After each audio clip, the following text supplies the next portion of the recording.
Rise and shine.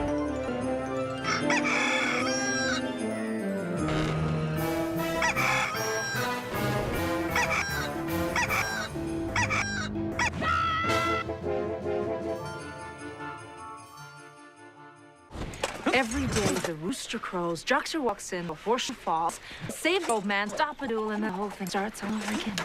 What I remember about being there, done that, is that it's an incredible amount of mental gymnastics that you have to be doing. Because you're shooting out of sequence, you have to know what part of what day you're in and what the point of view of your character was at that time. I mean, I had to make this crazy kind of chart up about what my character knew at this point on any given day. So you're saying that today is actually yesterday for you, but for us today is today because we can't remember that yesterday was today, right? Right. It was a fairly intimidating sort of a script. You looked at it and went, God, this is Groundhog Day. How can you better that or do anything like that? But the beat we had to work because, you know, we had 7 days to shoot 42 minutes of television. Rise and shine, everyone.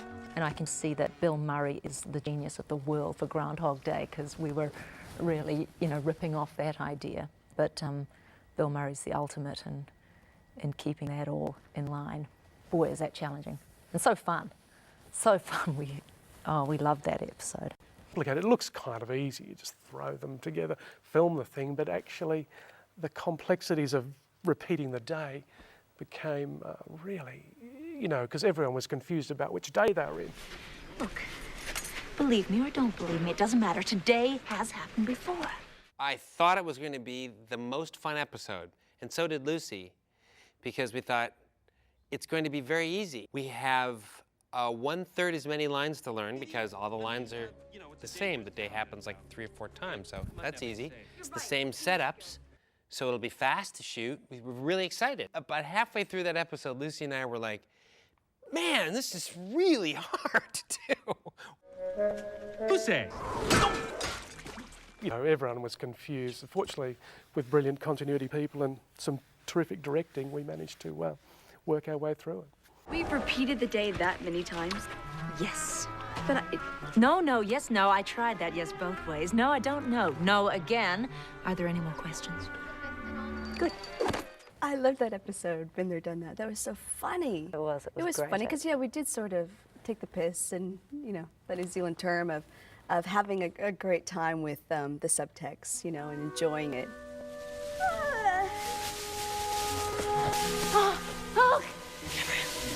Gabriel! See? Truly, you and I were laughing and having fun with all the playing of the coconuts. And I don't remember that. oh, I remembered that. It was a freeze frame, right? I think at the end of the show, you got these over my top. Gabriel, you gotta, I don't seize the day. Lucy decided to grab turn it. She grabbed them, put them where they are, and we ran with it. But I mean, how much fun was that? Gabrielle, did you know that Joxer simply adores you? Huh? Can I speak to you privately? Joxer's always curiously ignorant about their sexual relationship. It's Joxer, Gabrielle, and Zena have camped together for like, I don't know, it's supposed to be 5 years or something, 6 years. And I'm certain he's never seen them without their clothes once. Sure, they tell him, Joxer, go to the hill, you know, 5 miles, take a hike, and then come back. So yeah, he's throughout the show, he's kind of blissfully, curiously, stupidly unaware of what's happening with those, you know, their relationship.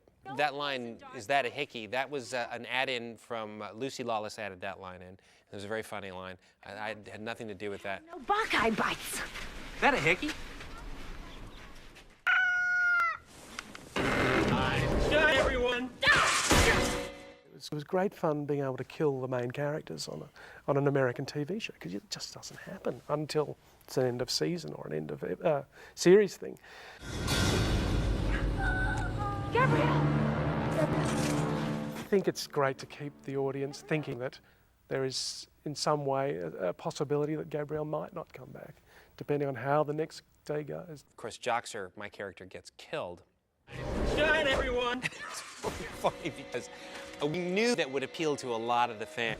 That not only was Joxer killed, but he was killed by Xena while he was being obnoxious. I think it was very popular for that reason. A lot of people were a bit scared about killing Joxer because he's so harmless and bumbling and foolish, but his death was very well received. Fortunately, he didn't die at all. It was just a terrible mistake. You killed him? I think it's much commented upon Lucy falling back to sleep with a thumb in her mouth, and had nothing to do with it. Totally a Lucy Lawless gag, and very funny, I think. Getting the chakram to the chest and been there, done that was fun. It doesn't just bounce off rocks, I guess, and hit bad guys in the face. It also, like, impales your rib cage. So it was one of those sort of X-rated moments that really should never be shown on TV, unless it's like Discovery Health Channel, but managed to get on Xena. It was all computer generated. So all we did was put spark hits where the chakram would hit. But there is a pinball sequence in there that works out quite well, where the chakram just bing, bing, bing, bings around. That was quite difficult to work out because we tried to do it with all spark hits, which meant lots of explosions. We had an episode that had, I believe, 21 chakram hits called Been There, Done That. And we wanted to make sure that each of those hits had their own unique sound of the chakram and the whoosh. I think we did a good job on that. Xena was known for whooshes. There's even an internet site they named after our sound effects called Whoosh. Brilliant internet site. Allie, what is she talking about? There was a lot of talk around town about our whooshes. The whooshes became very controversial within our staff. We were always discussing how far to go with them, how loud to go with them, what kind of whooshes. The whooshes actually became a signature for Xena. There weren't a lot of things that moved on our show that didn't have whooshes. Been there, done that, didn't work. But no, actually, it's my favourite episode. I really enjoyed it, and I still think it holds up pretty well today. It's still fairly funny, and some really lovely performances from all the cast. So that was incredibly difficult and a great deal of fun. And it was light, it was comedy, so the days kind of went by jauntily.